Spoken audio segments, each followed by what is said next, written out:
Hello student, कैसे हैं आप लोग। आज मैं आप लोगों को पढ़ाऊंगा बायोलॉजी क्लास 12th का 6वां अध्याय, जिसका नाम है वंशागत का आणविक आधार। वंशागत का आणविक आधार, जो कि हमारे पास ये चैप्टर है। देखिए यहाँ पे लिखा गया है अध्याय 6, जिसका नाम है क्या, वंशागत का आणविक आधार। अगर हम बात करें वंशागत के आणविक आधार की, तो आप लोग समझ लीजिए वंशागत। वंशागत हमने 5वें अध्याय में पढ़ाया था, जो कि इससे पिछला अध्याय है। उसमें हमने बताया था वंशागत क्या होता है। तो वंशागत का मतलब होता है लक्षणों का एक पीढ़ी से दूसरी पीढ़ी में जाना। तो लक्षणों को एक पीढ़ी से दूसरी पीढ़ी में जाने और ले जाने वाला कौन होता है, उसी की हम बात करते हैं। तो इस पे लिखा है वंशागति का आणविक आधार, मतलब वो है कौन सा आधार है, वह कौन सा बेस है जिसके द्वारा लक्षण जो होते हैं हमारे एक पीढ़ी से दूसरी पीढ़ी में चले जाते हैं। तो आइए हम इसके बारे में चर्चा कर लेते हैं। इस चैप्टर को लिखा है वंशागत का आणविक आधार। इसमें सबसे पहला पॉइंट है कि गुणसूत्र क्या होता है। क्या सबसे पहला पॉइंट है गुणसूत्र। अगर हम बात करें गुणसूत्र की, तो यहां हम लिख देते हैं क्या, गुणसूत्र। अब देखिए गुणसूत्र जो लिखा गया है, गुणसूत्र होता क्या है, आप सबसे पहले इसको याद करेंगे। तो सभी वनस्पतियों एवं जंतुओं की कोशिकाओं में पाए जाने वाला तंतु रूपी पिंड होता है, जो आनुवांशिक गुणों का क्या करता है, स्थानांतरण करता है, अर्थात लक्षणों को एक पीढ़ी से दूसरी पीढ़ी में पहुंचाने का कार्य करता है। उसको कहा जाता है क्या। अच्छा देखा जाए तो जो गुणसूत्र होते हैं सभी सजीवों में कैसे होते हैं, निश्चित होते हैं। जैसे मानव में गुणसूत्र की संख्या कितनी, 46 होती है। तो आइए हम बात करते हैं गुणसूत्र होता क्या है। तो गुणसूत्र के बारे में बताया, तो गुणसूत्र जो होता है किससे किससे मिलकर बना होता है। एक तो होता है हमारे पास डीएनए, प्लस होता है एक तो क्या, हिस्टोन प्रोटीन। क्या होता है, हिस्टोन प्रोटीन प्लस डीएनए। तो यहाँ पे देखिए लिखा गया है जो गुणसूत्र होता है किससे मिलकर बना होता है, हिस्टोन प्रोटीन। देखा जाए तो अगर हिस्टोन प्रोटीन जो होते हैं, जैसे गेंद, एक गेंद होती है, गेंद पे फीता लगा दिया जाए, वैसे बिल्कुल ये जो हिस्टोन प्रोटीन होता है, हिस्टोन प्रोटीन के चारों तरफ डीएनए क्या होता है, चिपका रहता है फीते की जैसा। तो इस पे लिखा है डीएनए प्लस हिस्टोन प्रोटीन मिलकर किसका निर्माण करते हैं, गुणसूत्र का। तो सबसे पहले इसमें बात आती है कि गुणसूत्र में जो होता है न्यूक्लिक अम्ल। क्या होता है, न्यूक्लिक अम्ल। बात करें हम अगर न्यूक्लिक अम्ल की, तो अगर आपसे पूछा जाए न्यूक्लिक अम्ल की खोज किसने किया, तो आप बताओगे न्यूक्लिक अम्ल की खोज किसने किया, फ्रीडरिक मिशर ने। किसने किया, फ्रीडरिक मिशर ने। अगर हम बात करें फ्रीडरिक मिशर की, तो इन्होंने न्यूक्लिक अम्ल की खोज किया। अगर बात करें न्यूक्लिक अम्ल, न्यूक्लिक अम्ल जो होते हैं कितने प्रकार से होते हैं, तो कितने प्रकार के हैं, दो। एक हमारे पास है आरएनए और दूसरा क्या है, डीएनए। आरएनए का पूरा नाम होता है राइबो न्यूक्लिक अम्ल। इसको कहा जाता है, इंग्लिश में कहा जाता है राइबो न्यूक्लिक एसिड।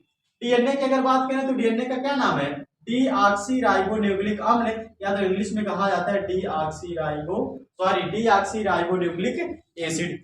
अब देखिए अगर हम आगे देखें अगला पॉइंट क्या है इसमें, इस चैप्टर के अंतर्गत अगला पॉइंट ये है जो आनुवांशिक पदार्थ होता है वो एक्चुअली में है कौन। तो यहाँ पे लिखा गया पॉइंट, जब इसको हम पढ़ेंगे, पॉइंट को पढ़ेंगे, डीएनए सभी सजीवों में, कौन, डीएनए जो होता है सभी सजीवों में कैसा आनुवांशिक पदार्थ का कार्य करता है, सिवाय कुछ विषाणु। कहने का मतलब सिवाय मतलब क्या, कुछ मतलब ऐसे होते हैं जो उसमें, अब देखा जाए सिवाय कुछ विषाणु, जैसे हम बात करें तो टीएमबी, कौन, टीएमबी, टोबैको मोज़ेक वायरस।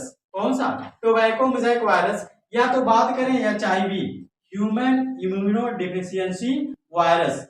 इसमें भी क्या पाया जाता है, आरएनए आनुवांशिक पदार्थ पाया जाता है, और इसमें भी कौन, आरएनए आनुवांशिक पदार्थ पाया जाता है। बात कर लेते हैं आगे इन्फ्लुएंजा की, तो इन्फ्लुएंजा में भी कौन पाया जाता है, आरएनए। अब अगर हम बात करें ये टीएमबी क्या होता है, एचआईवी क्या होता है, तो आइए हम समझते हैं टीएमबी को। तो लिखा है टोबैको मोज़ेक वायरस। टोबैको का मतलब होता है तंबाकू का पौधा, और मोज़ेक वायरस कहने का मतलब तंबाकू के पौधे में जो गठिया रोग लग जाता है उसी को कहा जाता है क्या, टोबैको मोज़ेक वायरस। मतलब उस पौधे में यही वायरस घुस जाते हैं उसके अंदर। फिर बात करें एचआईवी, एचआईवी को दूसरे नाम से जाना जाता है क्या, एड्स बीमारी जो होती है उसी कहा जाता है। देखा जाए तो HIV human immuno deficiency virus, HIV मतलब एक तरीके इसका क्या, एड्स। फिर उसके बाद बात करें इन्फ्लुएंजा। इन्फ्लुएंजा क्या होता है, तो आइए हम देखते हैं इन्फ्लुएंजा की अगर बात कर लें तो इन्फ्लुएंजा क्या होता है। तो बात करें इन्फ्लुएंजा को लेके, तो इन्फ्लुएंजा जो होता है यह एक विषाणु होता है जो 35 से 40 वर्ष के लोगों में घुस जाता है उनके अंदर, जिसके कारण उनको सर्दी जुकाम से समस्या होती है और वो जल्दी ठीक ना होते हैं। फिर आए हम अगले पॉइंट पे। अगले पॉइंट को अगर देखा जाए तो डीएनए आनुवांशिक पदार्थ है। कौन है? डीएनए आनुवांशिक पदार्थ होता है। सन 1900 में किसने? सन 1902 में सटन एवं बोवेरी ने डीएनए के आनुवांशिक पदार्थ होने के पक्ष में कुछ प्रमाण दिए। अगर देखा जाए तो ये जो संरचना है, ये सारा सिस्टम, ये तो आपका एक बेसिक पॉइंट था। अब हम पढ़ेंगे जो डीएनए आनुवांशिक पदार्थ होता है, सटन एवं बोवेरी ने कब? सन 1902 में कुछ प्रमाण दिया। अगर देखा जाए तो आइए हम देखते हैं कुछ प्रमाण में 2-3 एक्सपेरिमेंट है जिसमें समझा जाएगा कि जो डीएनए है वो आनुवांशिक पदार्थ कैसे है। तो आइए हम देखते हैं इसके बाद जो हेडिंग है।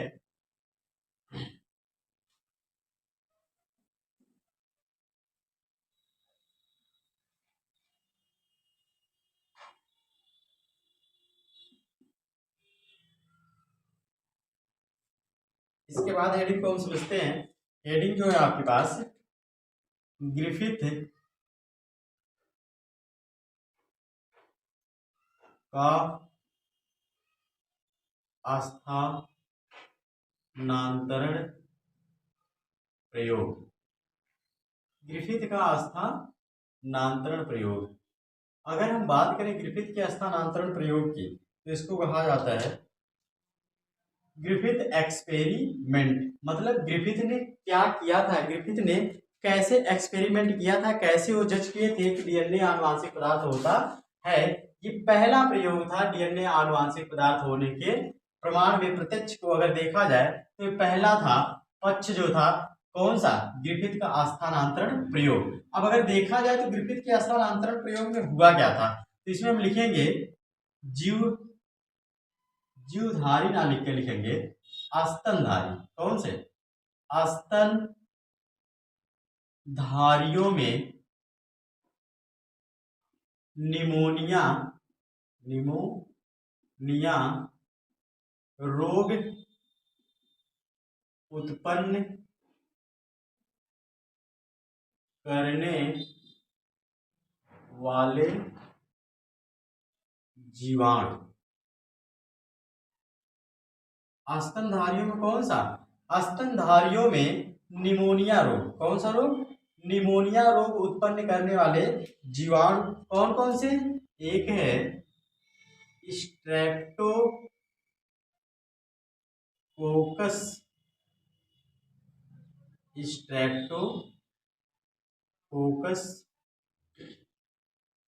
फिर उसके बाद है क्या? डिप्लोकोकस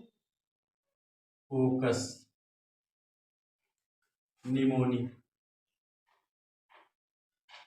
स्ट्रेप्टोकोकस निमोनी और डिप्लोकोकस निमोनी, ये जो है ये दोनों जीवाणु क्या करते हैं? स्तनधारियों में निमोनिया रोग उत्पन्न करते हैं। अब देखिए इन्हीं दोनों जीवाणुओं के, आगे लिखोगे इन दोनों जीवाणुओं के दो विभेद लिए गए। कितने विभेद लिए गए? 2 विभेद। अगर देखा जाए इन्हीं दोनों जीवाणुओं से 2 दवाई या 2 क्या बना दिया गया? इंजेक्शन बना दिया गया इन जीवाणुओं से। कौन कौन सा? एक का नाम होगा अनुग्र आर विभेद। अनुग्र विभेद, इसको क्या कहेंगे? अनुग्र विभेद, जिसको कहा जाता है आर प्रकार। क्या कहा जाता है? आर प्रकार, या तो इसको कहा जाता है आर स्ट्रैंड। ठीक। दूसरा जो होता है, दूसरा जो है उसका नाम होता है उग्र विभेद। क्या नाम होता है? उग्र विभेद। इसको कहा जाता है यस प्रकार, या तो कहा जाता है यस स्ट्रैंड। यस प्रकार या यस स्ट्रैंड। तो इस प्रकार हमारे पास 2 जीवाणु, तो स्ट्रेप्टो